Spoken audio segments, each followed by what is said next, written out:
কি ভাবছো তো, এটা কি একদম গাছের কচি এঁচোড়। এটা নিয়ে এসেছে আজকে। যাই হোক, এটা 4 টুকরো করে ফেললাম। এবার আমি এটা কিভাবে রান্না করছি তোমাদের সাথে সেটাই শেয়ার করছি। তো চলো, আজকের কি কি রান্না করছি তোমার সাথে সবটাই শেয়ার করবো। তো তোমরা সবাই কেমন আছো? আশা করি তোমরা সবাই ভালো আছো। আজকেও কিছু রেসিপি নিয়ে চলে এসেছি। আর আজকে এই যে কচি ইঁচোড়টা, এটা আমি প্রেশার কুকারে সিদ্ধ করছি। তোমার হচ্ছে নুন দিয়ে দিয়েছি আর সর্ষের তেল দিয়ে 3 থেকে 4টে সিটি দেবো। এদিকে দেখো সজনে ডাঁটা আর আলু আমি কেটে নিয়েছি। এবার ধুয়ে নিচ্ছি। আর কড়াতে তেল দিয়ে তেলের মধ্যে একটু কালো জিরে দিচ্ছি আর এই আলুগুলো আগে দিয়ে দিচ্ছি। আর এরপরে আলুগুলোতে আমি একটু নুন দিয়ে দিচ্ছি, দিয়ে হালকাভাবে ভেজে নেবো। হালকাভাবে ভাজা যেই হবে আমি কিন্তু এই ডাঁটাগুলো দিয়ে দেবো, কারণ ডাঁটাগুলো আগে থেকে আর খুব বেশি কিন্তু এটা ভাজবো না, আগে থেকেও দিয়ে নিই। আলুটা হালকা ভাজা হলে ডাঁটাগুলো একটু হালকাভাবে ভেজে নেবো। আচ্ছা, এরপর আমি যে মশলাটা ইউজ করছি এখানে, এটা যে জিরে দিয়ে দিয়েছি। মানে সবজিটা বুঝে কিন্তু মশলাটা দিতে হবে। আচ্ছা, জিরে দিয়ে দিলাম আর কাঁচা লঙ্কা দিয়েছি, খুব ঝাল লঙ্কাগুলো, আর রসুন দিয়েছি আর আদা দিয়েছি, আর একটু সাদা সর্ষে বা কালো সর্ষে তোমাদের কাছে যেটা থাকবে সেটা দিতে পারো। আমার কাছে সাদা সর্ষেটা আমি বেশি ইউজ করি, এই জন্য সাদা সর্ষেটা দিয়ে দিলাম। এরপর এটা হালকাভাবে কিন্তু একটুখানি নাড়াচাড়া করে নেবো গ্যাসে। ঠিক আছে, এই দেখো, এদিকে ইঁচড়টাও সিদ্ধ হয়ে গেছে, আমি নামিয়ে নিলাম। এদিকে মশলা ভাজাটা একটু ঠান্ডা হলে মিক্সিতে গুঁড়ো করে নিচ্ছি, শিলেও গুঁড়ো করে নিতে পারো। ডাঁটা আর আলুটা ভাজা হলে আর হালকাভাবে ভেজে নিয়ে মশলাটা দিয়ে টমেটো হলুদ গুঁড়ো দিয়ে দিয়েছি, দিয়ে মশলাটা খুব ভালো করে একটু কষিয়ে নেবো। এরপরে জল দিয়ে দেবো। আমার তৈরি হয়ে গেছে মানে ডাঁটা তরকারি। এরকম তরকারি করলে দারুণ হয়। যে দেখো, অল্প জল দিয়েছি, খুব বেশি জল দেওয়ার দরকার নেই।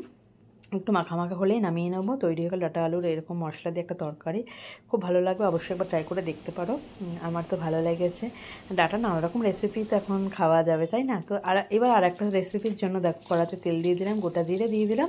আর এখানে যে ডুমো করে আলু কেটে নিয়েছি সেই আলুটা দিয়ে দিচ্ছি। এরপরে একটু নুন হলুদ দিয়ে হালকাভাবে এটা নাড়াচাড়া করে নিচ্ছি। আলুটা হালকা ভাজা হয়ে গেছে। এদিকে আলুটা নামিয়ে নেওয়ার পর এবার ইঁচড়টা আমি ভেজে নেবো। এদিকে অনেক মশলা নিয়েছি, দেখতে পাচ্ছ, পেঁয়াজ আদা রসুন কাঁচা লঙ্কা টমেটো। আলু ভাজাটা হয়ে গেছে, এবার আলু ভাজা তুলে নিয়েছি। এরপরে যে ইঁচড়টা আমি সিদ্ধ করেছিলাম ওটা খোসা ছাড়িয়ে টুকরো করে কেটে নিয়েছি। নুন হলুদ দিয়ে ইঁচড়টাও ভালো করে ভেজে নেবো আমি। আর এরকম কচি ইঁচড় না, এটা কিন্তু গলবে না। আর আরও একটু তেল দিয়ে দিলাম, তেলের মধ্যে আমি দিয়ে দিচ্ছি পেঁয়াজ কুচিটা হালকাভাবে ভেজে নিচ্ছি। এরপরে যে বাটা মশলা পেঁয়াজ আদা রসুন কাঁচা লঙ্কা টমেটো একসাথে পেস্ট করে নিয়েছি, সেই পেস্টটা দিয়ে দিলাম। একটু জিরে গুঁড়ো দিচ্ছি। মশলাটা খুব ভালো করে কষিয়ে নেবো। খুব কম তেলে কিন্তু আমি রান্নাটা করছি।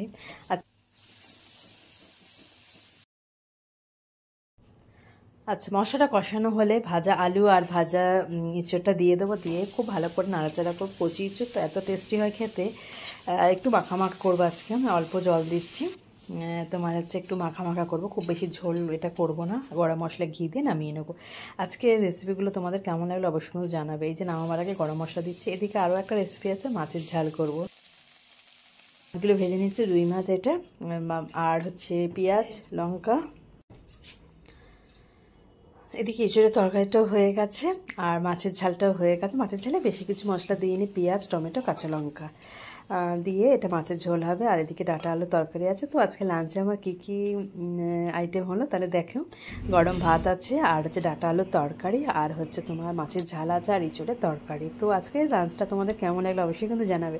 তো আমার আজকে বেশ মানে সবকটাই গামাখা তরকারি হয়েছে। তো আশা করি আজকে রেসিপিটা তোমাদের ভালো লাগলো।